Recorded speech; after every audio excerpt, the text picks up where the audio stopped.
Hola, muy buenas noches, estimados estudiantes. Bienvenidos a nuestro último espacio abierto del aprendizaje. Así es, este es el octavo, el último. Y bueno, pues como ha sido costumbre en esta generación 61, nadie me acompaña. De nuevo, este espacio abierto, pues lo inicio solo. A ver si en el transcurso de esta grabación alguien se incorpora. Pero bueno, ya esperé varios minutos y tengo que iniciar. Bueno, pues su amigo y servidor Manuel Antonio Chablé Pesina, su asesor virtual. Pues ya terminamos este módulo 18. Así es, el día de hoy, 9 de enero del 2026, se termina el tiempo ordinario de este módulo 18.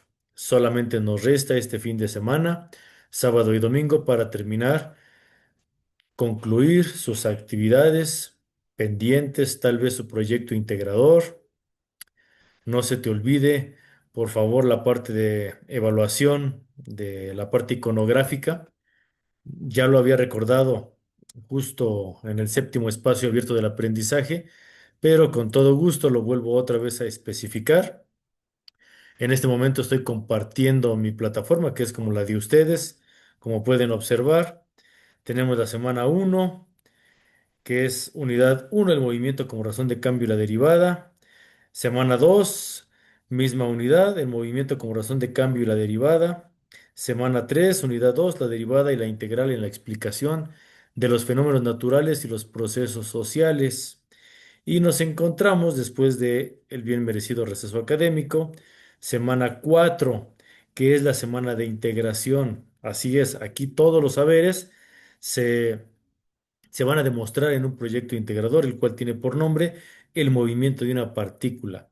Yo explicaba el día miércoles la necesidad de atender el foro aprendiendo y el foro de integración. También la importancia de las actividades formativas y esta es la actividad que ahorita yo estoy comentando, la autoevaluación, que es de suma importancia para que tú puedas terminar este módulo 18 como se debe, sin dejar pendientes. ¿Sale? Eso es un repaso nada más porque ya lo había explicado el día miércoles. Así que bueno, dejo de compartir, regreso con ustedes. Y bueno, vamos a terminar la presentación que habíamos dejado pendiente el día miércoles, que veíamos un repaso. Lo voy a hacer grande para que se pueda visualizar mejor. Ahí está. Y bueno, ya decíamos repaso general y algunas especificaciones. Su amigo y servidor, Manuel Antonio Chablé Pesina, su asesor virtual, y comenzábamos, esto lo vimos el día miércoles, voy a ir muy rápido, que la primitiva de una función es el origen de la función antes de haber sido derivada, siempre y cuando cumpla la especificación del concepto de función, es decir, la relación entre un elemento de un conjunto con respecto a un elemento de un segundo conjunto en una regla de correspondencia. A eso se le llama el intervalo i. Y veíamos este ejemplo para la función f. Si te das cuenta, está escrita como mayúscula. Decíamos, esta es una primitiva, es la original y está expresada como x a la 4 sobre 4.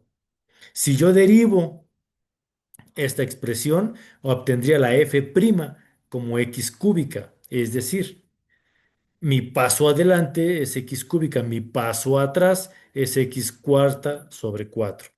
¿Sale? También la función g de x se puede expresar como la anterior f de x. Ya explicaba. Puede ser cualquier letra mayúscula o inclusive una minúscula sin la comilla.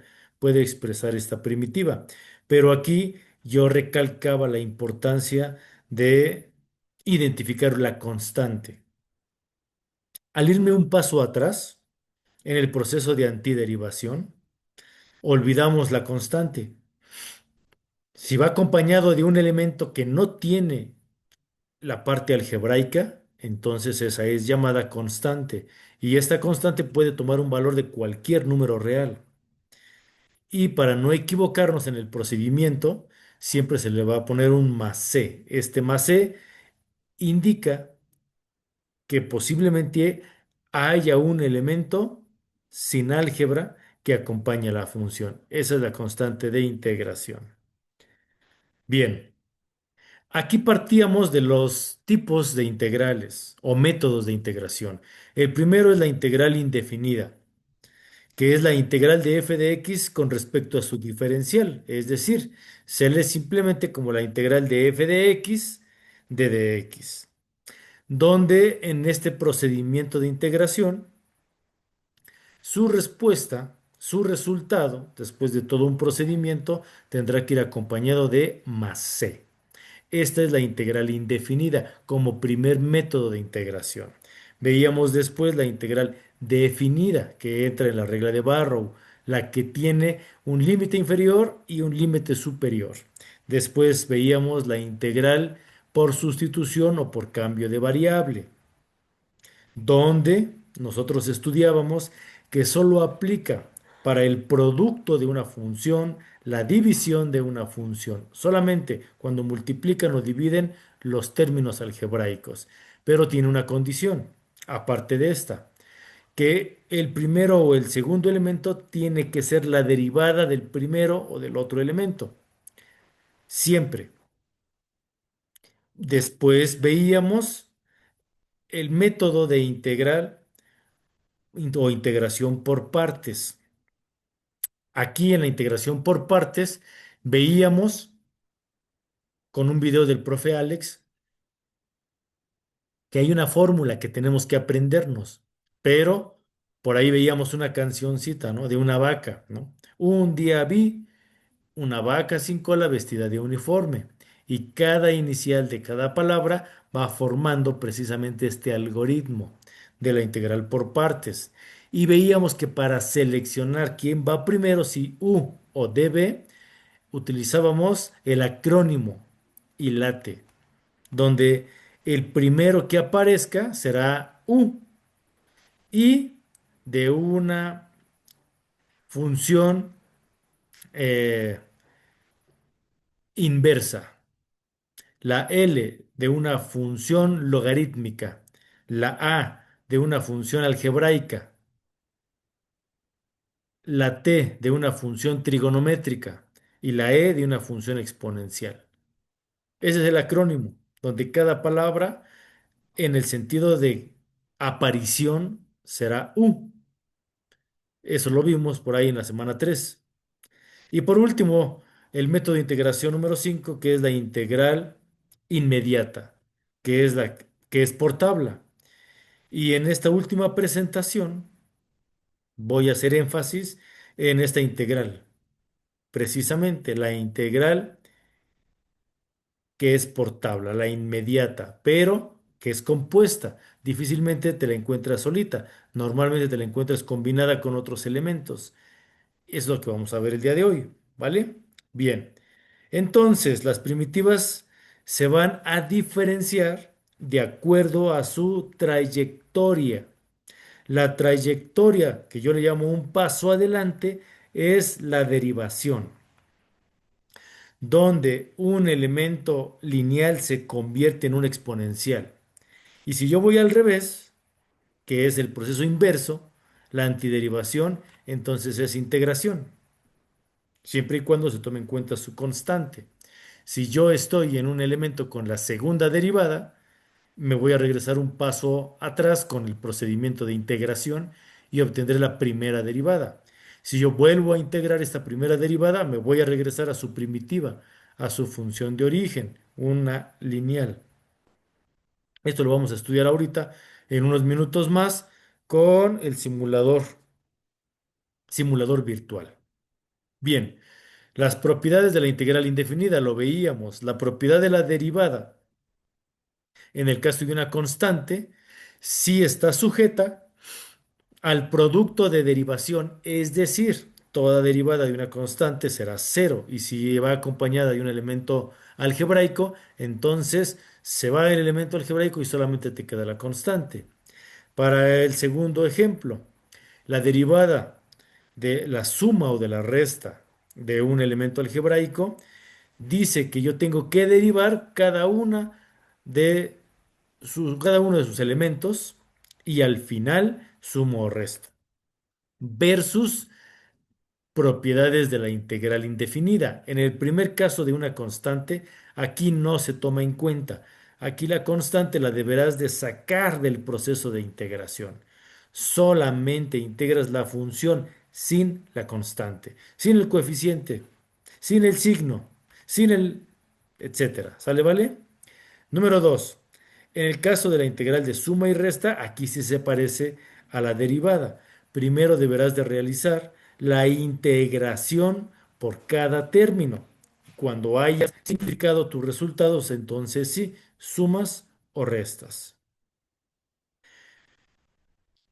Y llegamos a donde yo quería llegar, a las integrales inmediatas, que son las que son expresadas por tabla. Ya lo explicaba yo. Si yo tengo la base X y un elemento a la A, entonces esta es la primera propiedad, es la fórmula o la propiedad principal del método de integración. Ese exponente se le va a sumar uno y al valor del exponente lo colocas como un denominador. Y si yo tengo un uno sobre X, es decir, el inverso algebraico, esto será igual al logaritmo natural de X más su constante de integración. Si yo tengo la constante de Euler, también llamada logaritmo neperiano, base e a la x, su derivada, así como su integral, será la misma, e a la x, pero en la integral se le agrega el más c. En el número 4, si yo tengo la base a y el exponente es algebraico, a la x, entonces yo tengo a la x sobre el logaritmo natural de a más su constante de integración, siempre y cuando la base a sea diferente de uno o de cero. Para todos los demás ya son elementos específicos, por ejemplo, los trigonométricos, seno de x es menos coseno de x, para coseno de x es seno de x, y así con las inversas radicales. Y hay más, esta solamente es un ejemplo, es una parte, pero hay más integrales inmediatas. Ahora sí, lo que les decía, donde nos vamos a enfocar el día de hoy, las integrales inmediatas, pero para funciones compuestas. La primera es la básica, ¿sale? La que acabo de explicar. La primera, la más básica, la que define precisamente el concepto de integral. Vamos a ver este ejemplo. La integral del coseno de 2x multiplicado por el seno cúbico de 2x de dx. Identificamos constantes. La primer constante es el coeficiente del coseno de 2x, es ese 2 que me estorba. Así que lo saco, pero quiero que se fijen cómo lo saco. No saco el 2 nada más, lo saco como un medio y agrego otro 2 adentro de la función. Vuelvo a repetir, ese 2 que me estorba en el coseno de 2x lo debo de sacar como una constante, pero lo saco como un medio y adentro agrego un 2 para mantener el equilibrio de la función. De tal manera que me queda un medio por la integral de 2 que agregué por el coseno de 2x, seno cúbico de 2x de dx, es decir, todo lo demás queda igual. Ahora opero el un medio que había sacado y lo que me queda dentro. Y aquí dice coseno de 2x por el seno cúbico de 2x de dx. Observa, solamente me quedo con el seno, ya no el coseno. Me quedo con el seno. Era a la 3, a la sumarle uno es a la 4 y pongo también el valor del exponente abajo, sobre 4. ¿De quién? De 2x. Aquí se aplicó ya la integral. ¿Por qué? Porque me voy a regresar en la tabla. Fíjate bien. La integral de coseno de x de dx en el número 6 es seno de x más su constante. La integral de coseno de x es seno de x. Por eso, aquí ya no aparece el coseno, aparece el seno. ¿Sale? Porque la integral de coseno es seno. Por eso se queda de 2x sobre 4. Ahí está expresada. Ahora, simplificando, pues yo tengo un medio multiplicado por un elemento a la 4, los denominadores se multiplican y me queda un octavo del seno a la 4 de 2x más su constante de integración. Ahí está. Siguiente, la del inverso algebraico. 1/x de su diferencial es igual al logaritmo natural del valor absoluto de x más c. Veamos el ejemplo. Yo tengo la integral de la tangente de 3x de su diferencial. S3 es el coeficiente, es una constante, lo tengo que sacar. Como en el anterior, lo saco como un tercio, pero también tengo un signo. Primero, a ver, profe, ¿por qué tiene ahí seno sobre coseno si lo que te pedían era tangente? Pues fácil, la función, la razón trigonométrica de tangente es seno sobre coseno. Esta es una razón trigonométrica. Simplemente descompuse la tangente en seno sobre coseno. Ahí está. Ahora regreso donde me quedé. Saco el un tercio y me llevo el signo. Sale ese signo negativo. Y lo demás se queda igual. Seno de 3x sobre coseno de 3x de su diferencial. Para resolver, conservo el menos un tercio del logaritmo natural de la fórmula por el valor absoluto de coseno de 3x más c. Ahí está. Siguiente, para la integral de base a la x de su diferencial. De acuerdo a la fórmula, esto es igual a la x sobre el logaritmo natural de la base más su constante, siempre y cuando a sea mayor que cero. ¿Sale? Y aquí, en un procedimiento parecido, también es el de la base e, aunque sabemos que el de base e es siempre lo mismo, es e a la x más c. Bueno, veamos el ejemplo. La integral de x cuadrada que multiplica a e a la x a la 3 de su diferencial. Este se parece al ejercicio que hicieron en la semana 3.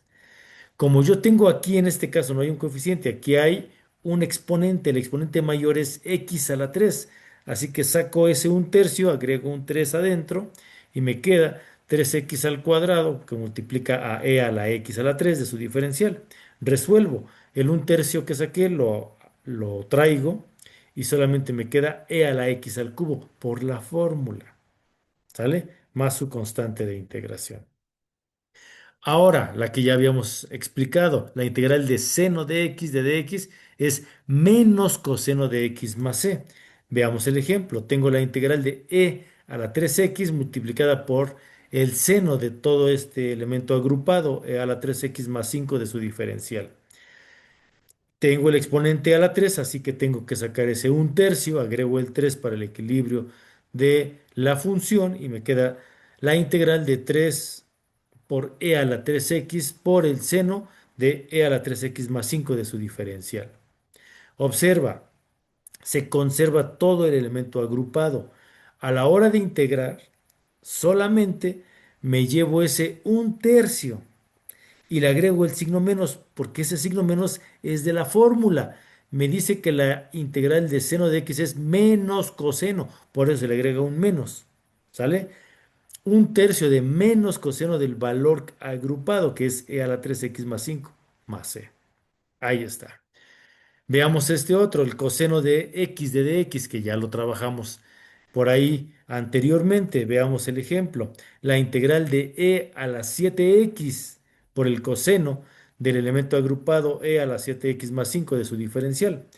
Primero, el exponente es 7, por eso saco un séptimo y agrego un 7 adentro en la función. Lo demás lo conservo, e a la 7x coseno de todo el elemento agrupado, e a la 7x más 5 de su diferencial. Resuelvo, traigo la constante que saqué, que es un séptimo, y me dice la fórmula que coseno de x es seno de x. Entonces, por eso es que el coseno se convierte en seno de todo el elemento agrupado, e a la 7x más 5 más c. Ahí está.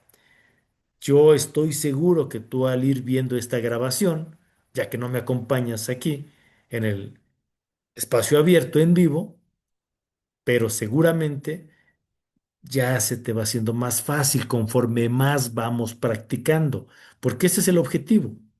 En matemáticas, uno de los aprendizajes más viejos y que algunos han querido quitar, pero no funciona, es la repetición. En matemáticas, para que algo podamos aprendernos, para que algo podamos apropiarnos desde el punto de vista del aprendizaje, es la repetición.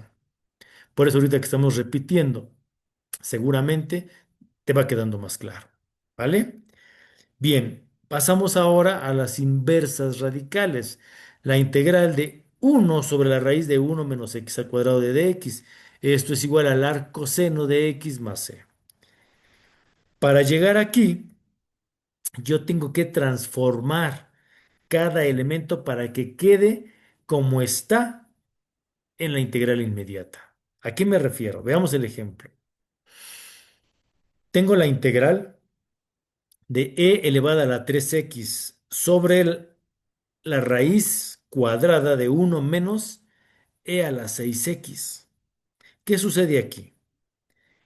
Yo tengo la integral en la parte de abajo como denominador de 1 si cumple, menos si cumple, pero yo tengo un elemento al cuadrado en la original, x al cuadrado, y aquí en la que me piden tengo e⁻⁶x.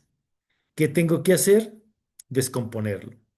Arriba lo dejo igual, e⁻³ abajo es donde tengo que trabajarlo. Me queda dentro de la raíz cuadrada, dentro del radical 1 menos, y aquí está la descomposición, e⁻³ por 2, porque e⁻³ elevado al cuadrado se convierte en 6x. ¿Por qué lo descompuse? Porque ahora ya está el cuadrado como está en la integral inmediata. Ahora ya cumple. Ahora sí, comienzo a trabajar. Primero observo que tengo un exponente a la 3x. Por eso es que saco un tercio y agrego un 3. Ya hemos repetido mucho este procedimiento, seguro ya te quedó claro. Ahora, ¿qué hago? Aplico la fórmula. Yo tengo un elemento arriba como numerador, que es 3e⁻³ y abajo tengo lo que cumple, 1 menos e⁻³ al cuadrado. ¿Qué dice la fórmula? Esto va a ser igual a la constante que yo saqué, la vuelvo a traer un tercio, por el arco seno de x. X es lo que está en el paréntesis, e⁻³ más c. Ahí está. Como que ya se va viendo más claro, ¿verdad? Bien, la siguiente. La integral de 1 sobre 1 más x² por su diferencial. Esto es igual al arco tangente de x más c. Veamos el ejemplo. Tengo la integral de 1 sobre 1 más 2x² de su diferencial. Aquí se cumple porque el segundo elemento está elevado al cuadrado. Por lo tanto, fíjate bien lo que voy a hacer.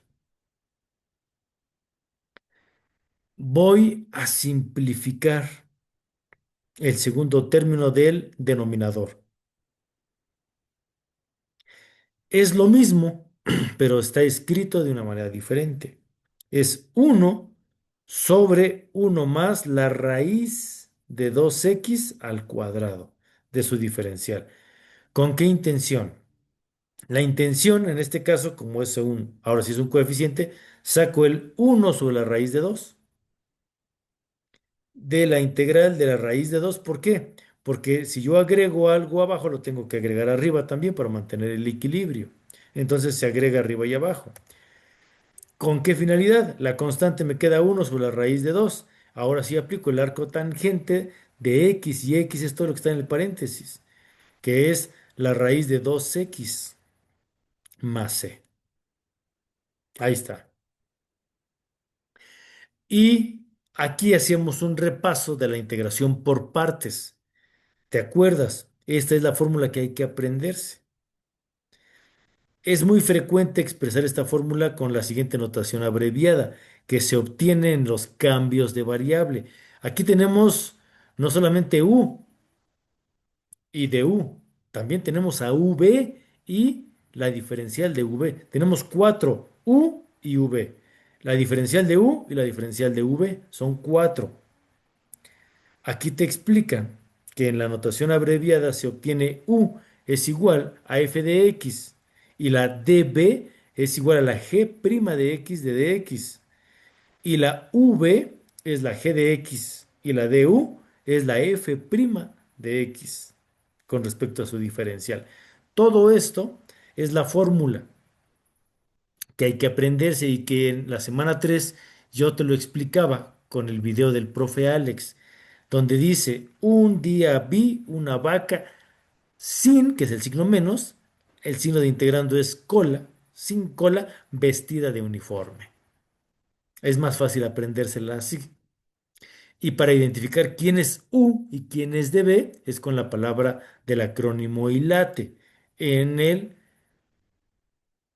orden que va apareciendo. La primera tendrá que ser la I de inversas, la L de logaritmo, la A de algebraicas, la T de trigonométrica y la E de exponencial. ¿Sale? Si tienes dudas, revisa la grabación de la semana 3. Y algunos consejos de llevar un orden, porque durante estas 4 semanas tal vez te he revuelto, tal vez te he hecho bolas. A veces ocupo f de x, a veces g de x.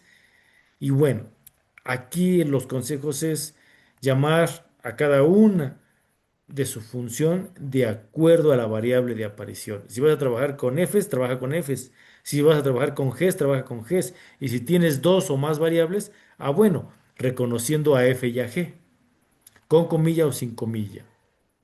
Esos son los consejos. Y bueno, aquí tenemos ejemplos de la integración por partes. Ya no te los voy a explicar paso a paso porque se me va a ir el tiempo, ¿sale? Y no quiero aburrirte, pero quiero que te lleves esta información. Este es mi último espacio abierto del aprendizaje. Lástima que no me acompañaron, pero suele haber muchas dudas y por la experiencia que tengo ya dando este módulo muchísimas veces, te dejo este material para que tú en casa, cuando tengas tiempo, lo estudies, lo analices, porque yo sé que estudiar la preparatoria es solamente el camino para un fin, y el fin es la universidad. Así que te dejo esta información para que tengas un bagaje donde estudiar para tu ingreso a la universidad. ¿Vale? Aquí está. Son los procedimientos de la integración por partes en una resolución completa. Ahí te la dejo. Esta es la integración por sustitución o por cambio de variable, la que te decía que necesitamos que los términos se multipliquen o se dividan y que uno sea la derivada del otro para que puedas ocupar esta sustitución, que es la integral de f de u de du, y esto es igual a la primitiva de u más su constante. Y una vez que tú ya hiciste el cambio de variable y que todo se simplificó, al final tienes que deshacer el cambio y volver a traer las variables, pero ya simplificada. Ese es el objetivo. Y bueno, aquí te dejo ejemplos de la integración por sustitución. Son varios ejemplos, ¿sale? Dependiendo cómo se vaya comportando, aquí te lo dejo. En este caso, un cambio de variable del inverso algebraico. Otro segundo ejemplo. Y aquí está lo que te explicaba. Haces el cambio de variable, la simplificas, pero después tienes que deshacer el cambio. ¿Sale? Y al deshacer el cambio vuelves a resustituir. Ya nada más para expresar el resultado final. Te dejo los procedimientos para que en casita lo vayas trabajando. Esta es la integración de funciones racionales. ¿Qué pasa si me piden la integral de un elemento que está en división? Bueno, si está en división, podrías trabajarlo como el cambio de variable por sustitución. Si el denominador es la derivada del numerador o el numerador es la derivada del denominador, lo puedes hacer. Pero si no aplica, si ninguno de los dos es derivada, entonces tienes que trabajarlo por simplificación. Primero trabajas la parte racional, la parte de la división, y después integras. Pero para hacer esto hay dos casos. Cuando el numerador es mayor o igual que el denominador, que es m mayor o igual a n. Veremos que en este caso se puede convertir al paso 2. Como m es mayor o igual a n, es posible la división, porque es un número entero, ya que es mayor el numerador. Entonces, lo único que tienes que hacer aquí, y aquí se te explica, es la simplificación. ¿Sale? En donde la primera integral es inmediata y la segunda corresponde al caso 2. El caso 2 al que se refiere es cuando el numerador es menor al denominador. Es decir, la integral se hace por descomposición en fracciones simples. ¿Por qué? Porque aquí ya no es de enteros, ya es menor a uno, es una fracción. ¿Sale? Otra forma de trabajarlo es por factorización del polinomio de q de x. ¿Sale? Supongamos que es posible la factorización, entonces esto equivale a resolver la ecuación igualándola a cero. Sale como una ecuación simple. Y aquí tenemos diferentes tipos de soluciones. La real sencilla, la solución real múltiple, cuando ya tiene varias raíces, las soluciones complejas sencillas, cuando tiene dos soluciones o más por elementos conjugados, por ejemplo, en el caso de la cuadrática o de la cúbica, ¿no? Entonces, dicho polinomio se deberá de factorizar de la siguiente manera. Esto que está aquí es una factorización por el trinomio cuadrado perfecto, ¿sale? Derivado del triángulo de Pascal, ¿sale? O binomio de Newton también. Bien, y aquí te dejo todo el material que te puede servir. Ese es otro ejemplo, descomponer el integrando en fracciones simples. Cuando está muy larga, simplemente lo haces por pedacitos, ¿sale? Algunos le llaman por partes. A mí no me gusta hacerle así porque se confunde con el método de integración de la vaca que acabo de explicar. Para no caer en esa equivocación, yo le llamo por descomposición simplemente, ¿sale? Aquí tú tienes que trabajar los coeficientes indeterminados, que es lo que te decía, para que aquí se ocupa la factorización, eliminar los denominadores en la igualdad anterior para obtener una identidad polinómica, dar valores numéricos cualesquiera, tanto como coeficientes indeterminados como todos los valores y resolver el sistema, ¿no? Aquí te dejo la descomposición en fracciones simples a lo que me acabo de referir, simplemente es una división polinómica, ¿sale? Donde hay factorizaciones, ¿sale? Tú tienes que trabajar con las factorizaciones. Paso por paso, aquí te lo dejo todo, ¿sale? Para que tú en casita lo vayas estudiando, ¿no? El estudio de la integral, donde tenemos un elemento en coeficiente, tenemos una constante y todo está dividido entre la forma ax cuadrada más bx más c, la forma completa del álgebra cuadrática, ¿sale? Y tenemos también, pudiera ser, la forma incompleta del discriminante, solamente b cuadrada menos 4ac, ¿sale? Cualquiera de las dos, tenemos que identificar qué elementos algebraicos tiene, si es un neperiano, si es un arco tangente, o solo es una algebraica, o pudiera darse el caso que fuera una trigonométrica también, ¿no? Entonces aquí te dejo los pasos, ¿sale? Dependiendo si sucede uno o sucede otra. Y ya para ir cerrando, te dejo otras fórmulas trigonométricas fundamentales. Recuerda que pararte en el cálculo diferencial y cálculo integral no es otra cosa más que el dominio aritmético y algebraico. ¿Sale? Obviamente pasando por la geometría y la trigonometría. Y bueno, aquí te dejo las formas, las condiciones y los métodos para poderlos trabajar de estas formas. Insisto, todo esto ya lo trabajarás tú en casita, con calma. Y mi trabajo es dejarte el material a la mano y ya, tú harás tu chambita, ¿sale? Con todo esto, aquí te lo dejo. Probablemente nunca lo ocupes, probablemente lo ocupes de inmediato. Uno de los usos ya a nivel superior de esto que estuvimos viendo en este módulo 18 es el cálculo de áreas, ¿sale? El cálculo de áreas, precisamente el área bajo la curva se le llama.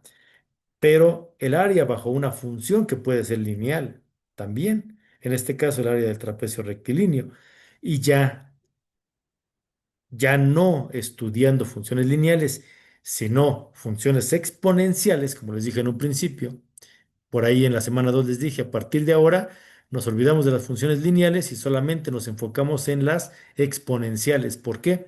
Porque las exponenciales son curvas y trabajamos con el área que está debajo o por encima de esa función. Aquí es donde entra este cálculo de áreas, ¿no? Que es el famoso llamado trapecio curvilíneo, donde se puede analizar el área debajo del trapecio o por encima del trapecio. ¿Sale? Y bueno, esta presentación no es, eh, ¿cómo te explicara? No es propia para el proyecto integrador. Es más bien un bagaje. Te estoy dejando información como un repositorio que te pudiera servir más adelante. Y aquí te dejo también las fuentes de información. Bien, dejo de compartir y nos vamos apurando. Quiero compartirte otro material, nada más que necesito refrescar. Ah, ya, aquí está. Así comenzó nuestro primer espacio abierto del aprendizaje.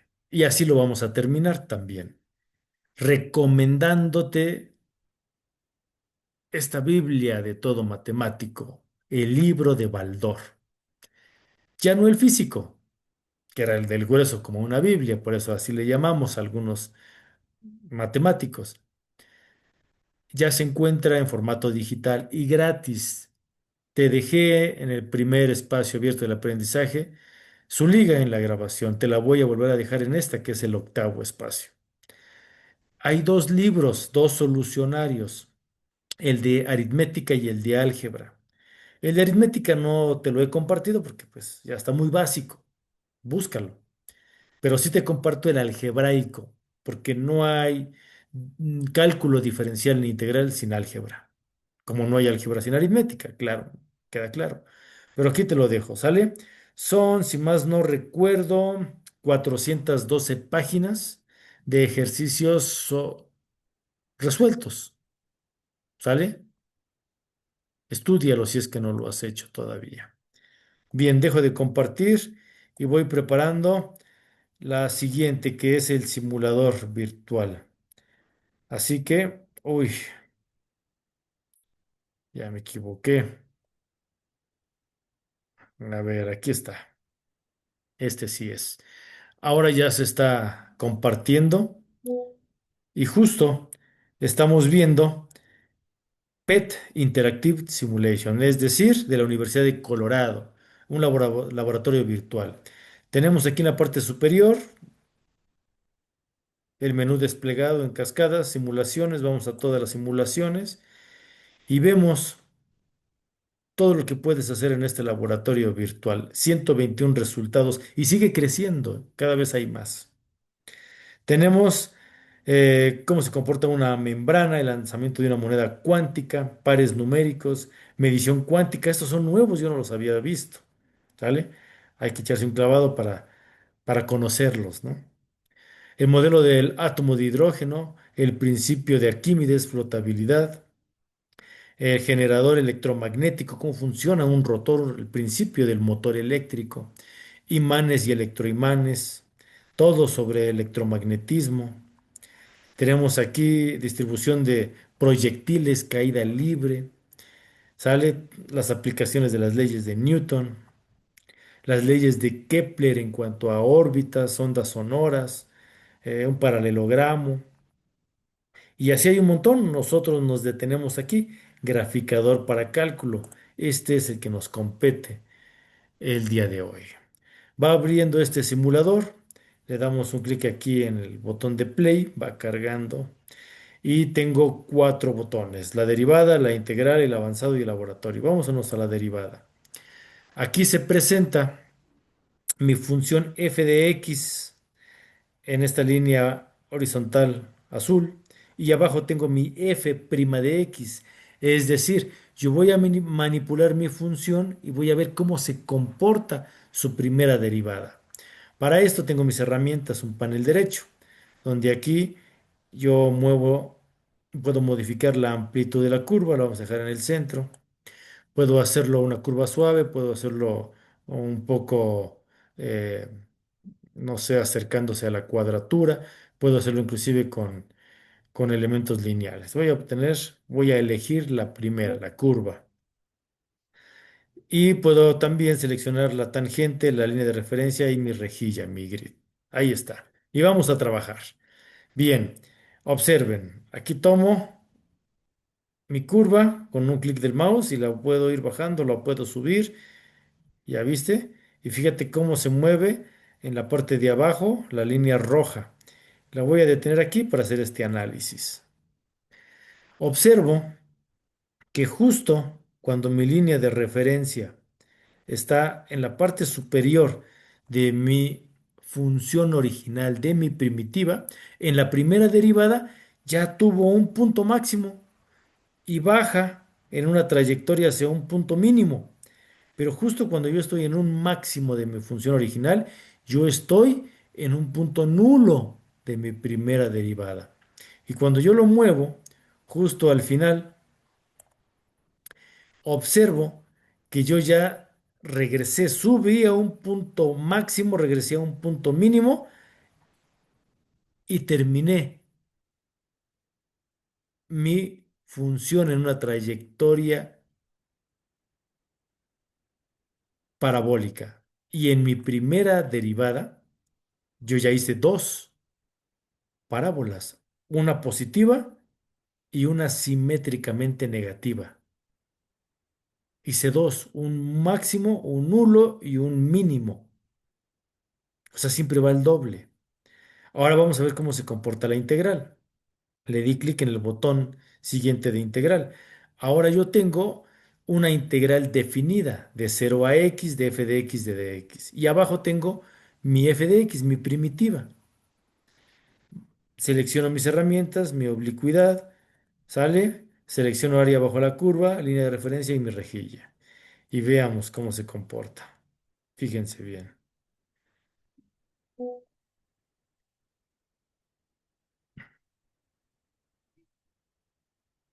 A ver, ahí va. Fíjense bien. Tomo mi función. La voy a detener aquí. Me llevo mi línea de referencia y la pongo en mi punto máximo de mi función. ¿Qué sucede con la integral? Apenas va a la mitad. Cuando aquí yo ya llegué en mi función a un punto máximo, en mi integral apenas voy a la mitad de la pendiente. Cuando yo ya terminé mi pendiente positiva, llegué a un máximo y bajo en una pendiente negativa y termina mi, ¿cómo le podríamos decir? Mi proyección parabólica. En mi integral apenas llegué a mi punto máximo, a mi punto asintótico. Aquí estoy. Apenas estoy en mi cima. Así funciona. Por eso le llamamos el paso atrás a la integral. Ahora voy al avanzado. Siguiente botón. Selecciono mi herramienta, línea de referencia en mi rejilla y veo que tengo mi primitiva en la parte de arriba y abajo tengo mi f' de x, tengo mi derivada. Ah, pero puedo cambiar de botón en el panel izquierdo. Puedo cambiar a la integral. Fíjate bien. Puedo ir y venir. Vamos a ver qué sucede.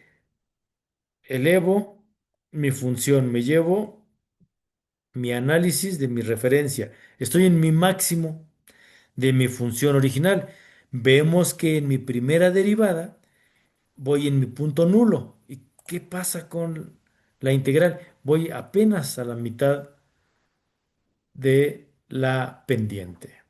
¿Qué pasa si yo le doy una pendiente hacia abajo en la original? Veamos la derivada. Yo hice dos y aquí ya tengo uno, dos, tres y cuatro. Se fue al doble la derivada. Pero ¿qué sucede con la integral? Apenas se cumplió una parábola y regresó a su posición asintótica. Una parábola, mi función original tengo dos y en mi derivada tengo tres. ¿Sale?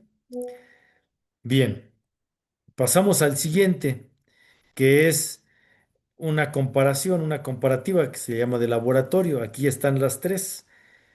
Vean, modifico mi función y vemos cómo se comporta abajo, derivada, y arriba la integral. Ahí está. Y aquí tengo un segundo botón, una segunda derivada, fíjense bien. Con la segunda derivada, no, hombre, se incrementaron los intervalos. ¿Sale? Puedo ir y venir, así que es una maravilla.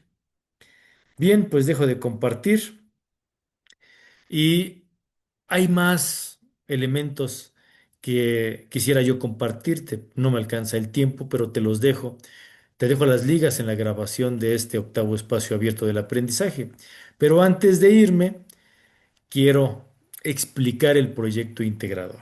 Así que aquí ya obviamente no puedo compartir mi pantalla, pero espero que me vayas siguiendo. Tiene por nombre el movimiento de una partícula. Y dice, ¿sabías que la velocidad de la luz es de 300.000 kilómetros sobre segundo? Existen laboratorios dedicados a la investigación en física de partículas, mismas que se encuentran en todo el universo. Algunos investigadores intentan calcular qué tanto se puede acelerar una partícula y de esta manera sacarnos, mejor dicho, acercarnos a saber si los objetos pueden viajar a velocidades cercanas a la velocidad de la luz.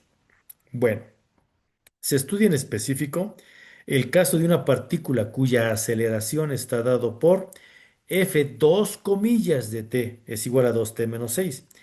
Significa que eh, la función que te están dando al tener dos comillas es una aceleración. ¿Sale? En el inciso A te piden cuál es la función de velocidad si al instante t es igual a 1. La velocidad de dicha partícula es de cero. Bien, ¿qué tenemos que analizar primero? Recuerda, posición, función original. Un paso adelante, primera derivada, velocidad. Otro paso más adelante, segunda comilla, aceleración. ¿Sale? Y tú estás aquí en aceleración. ¿Sale? Por lo tanto, tenemos que trabajar con integración. Hay que integrar esta doble comilla. Cuando tú integras esta función de 2t menos 6, le quitas una comilla y lo dejas en velocidad. Para trabajar la integral, recuerda, tienes dos integrales, tienes que separarlas. Tienes que integrar a 2t y después a menos 6t. No se te olvide sacar tus constantes, sacar a 2 y sacar a menos 6. Haces tus integrales, ¿sale? Simplificas. Lo que tienes que hacer es dejarla en f' en una sola comilla. Y después tienes que trabajar la sustitución porque te están diciendo que t es igual a 1. Entonces vas a evaluar, vas a sustituir. ¿Sale? En tu primera derivación, que debe haber quedado f' de t, te debe haber quedado la función cuadrática. Vas a sustituirla en 1 y vas a obtener el valor de c. ¿Sale?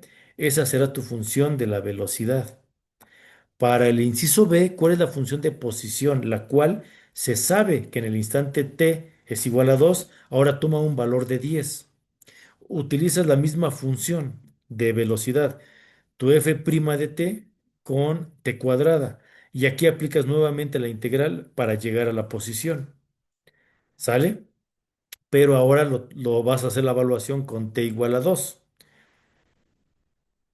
Y aquí sustituyes, simplificas.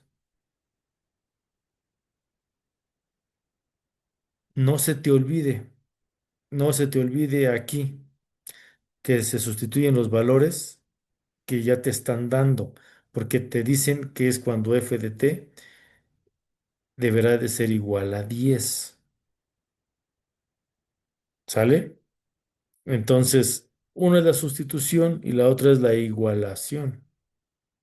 Cuando f de t tiene un valor de 10.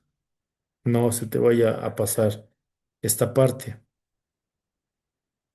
La función de posición, esta es importante porque aquí tú estabas en velocidad con la primera derivada. Al volver a integrar por segunda vez, le quitas la comilla y llegas a la posición. Aquí tu función debe de ser cúbica, ¿sale? Y en esta cúbica tienes que tener cuidado, porque aquí son los valores de posición. Y llegamos al inciso C. ¿Cuánto ha recorrido la partícula del intervalo 8,11? Bueno, en la función de posición, la cúbica, vas a sustituir tanto en 8 como en 11, pero la cúbica. Y al final los tienes que restar. ¿Sale? Porque es la regla de Barrow. Sustituyes porque ya está integrada en 8 y en 11 y los restas, y ese es el resultado que recorre la partícula.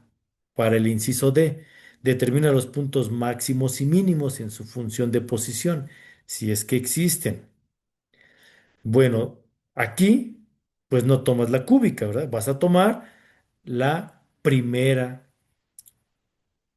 derivada, donde está la cuadrática, donde está t a la 2, y esa es la que vas a factorizar, obteniendo una T1 y un T2.